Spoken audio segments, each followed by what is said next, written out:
Hello everyone. अब हम अपना यूनिट 2 स्टार्ट कर रहे हैं। सबसे पहला टॉपिक है इंफॉर्मेशन। जो हमारे पास रॉ फैक्ट्स होते हैं या रॉ डेटा होता है, जब हम उसे प्रोसेस कर लेते हैं और एक प्रॉपर तरीके से ऑर्गेनाइज करते हैं तो उससे कुछ मीनिंगफुल चीज़ निकलती है, मीनिंगफुल डेटा बन जाता है वो, and that is known as information. तो इंफॉर्मेशन के फैक्ट्स प्रोवाइडेड और लर्नड अबाउट समथिंग और someone is information.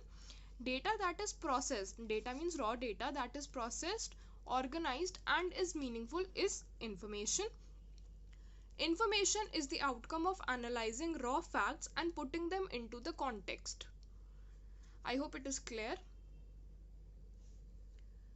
Next topic is language. Language हम सबको पता है, ऐसा मीडियम जिससे हम लोग आपस में कम्युनिकेट करते हैं, ठीक है. And transmission and receiving of information के लिए लैंग्वेज वेरी वेरी इंपॉर्टेंट है.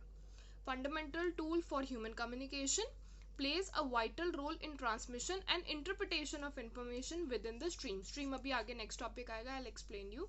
तो लैंग्वेज क्या है, हमने एक सिग्नल ट्रांसमिट करा लैंग्वेज के थ्रू, जैसे हिंदी इंग्लिश किस लैंग्वेज में, एंड जिस भी इंटेंडेड बंदे पे वो पहुंचा तो वो रिसीव्ड सिग्नल बना. सिंपल है, कुछ ऐसा बहुत समझने वाली चीज़ नहीं है. Next topic is stream. Stream क्या है? Continuous flow of data that is generated और रिसीव्ड इन रियल टाइम. ठीक है, डिफरेंट डिफरेंट सोर्सेज से डेटा आता है जो लगातार आता रहता है, जैसे सोशल मीडिया फीड्स हैं, कुछ सेंसर्स हैं, फाइनेंशियल ट्रांजेक्शन्स हैं. तो these are streams. And analyzing streams of data involves processing and extracting valuable information from the data as it arrives.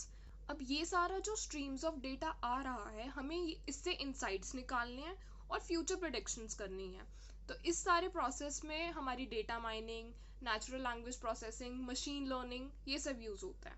तो आई होप तीनों चीज़ें क्लियर है, इंफॉर्मेशन, लैंग्वेज एंड स्ट्रीम.